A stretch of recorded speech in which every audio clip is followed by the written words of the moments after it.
Good morning. Hopefully you can hear me this time. I am going to mess around with my technology here and make sure that you can hear me this time because I just did this.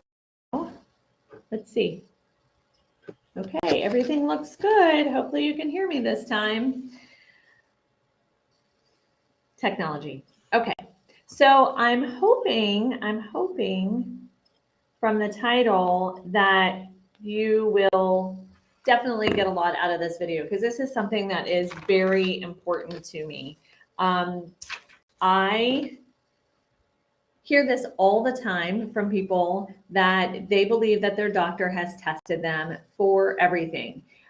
They say, surely, my doctor knows what they're doing, and whatever test I need, they're going to have given me, and all of that kind of stuff. I am still messing with my technology, just so you know.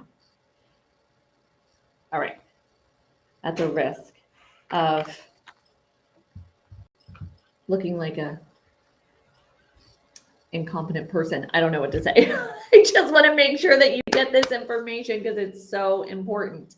So at the risk of okay, I'm coming. Okay, I'm not gonna find my notes. I just did this live. It didn't go, nobody could hear. So anyway, did your doctor really test you for everything? I hear it all the time, and okay, audio is good. Thank you, friends, for supporting me. I hear this all the time from people. They truly believe in their hearts that the doctors have tested them for everything. And so many times I hear after the fact, so after failed IVFs, after failed IUIs, after miscarriages, the doctor will come back and say, well, we didn't test you for this. We can go down this path. And nobody that is going through infertility wants that as an answer from their doctor. So I've advocated for this a lot on other videos, but I'll just remind you that I really strongly advocate for you to get a copy of your own test, for you to know what tests have been done, for you to look at your own test and do your best to interpret them. Normally when you get tests from the lab or from a doctor, they will have a range on there. And so you can kind of see if you want to be really detailed, you can make a spreadsheet or somehow otherwise track it so that you can see if your levels are going up or going down. And these are all things that you would think that the doctors would track, and they're most likely not doing that.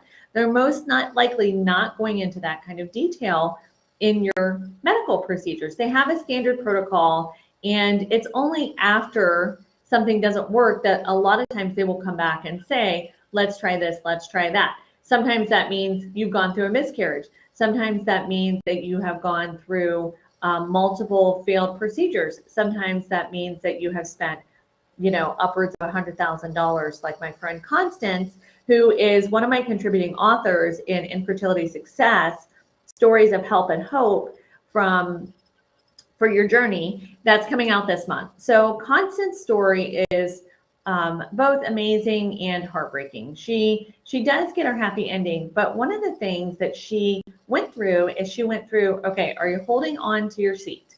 She went through 6 failed IUI procedures and 2 failed IVF procedures, and then and subsequent miscarriages that were associated with those. And then the doctor said to her, well, maybe we should do genetic testing on your embryos. Okay.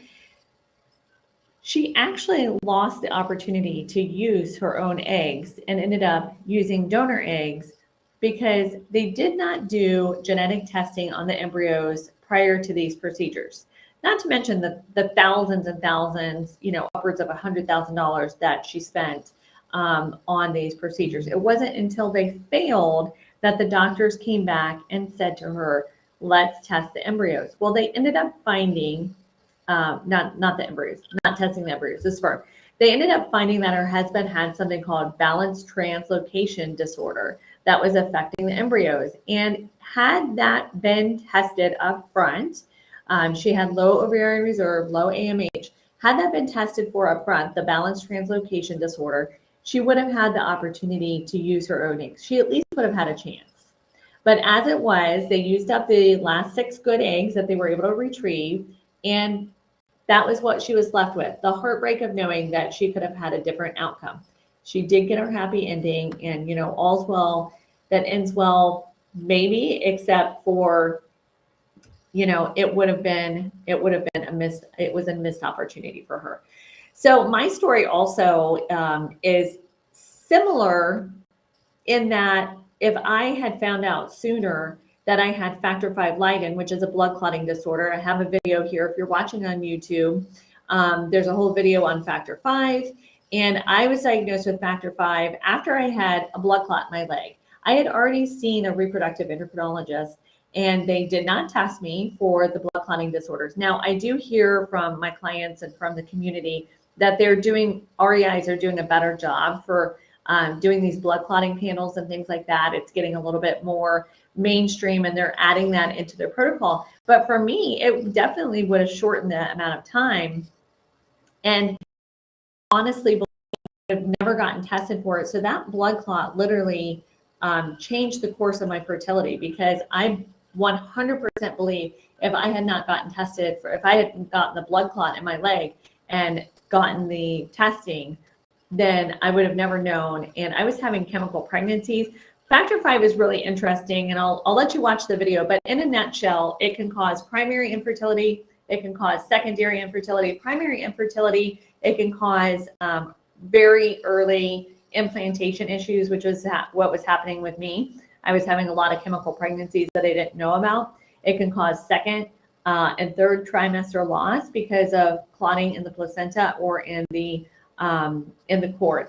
And it can cause secondary infertility, which is super confusing to people, because they say to me all the time, how could I have factor V, have had a child, and now this is causing secondary infertility? And the answer to that is that as your body ages, you deal less well, it copes less well with the increased estrogen of pregnancy. And that can contribute to clots, again, the same way, either early on or causing repeat miscarriage.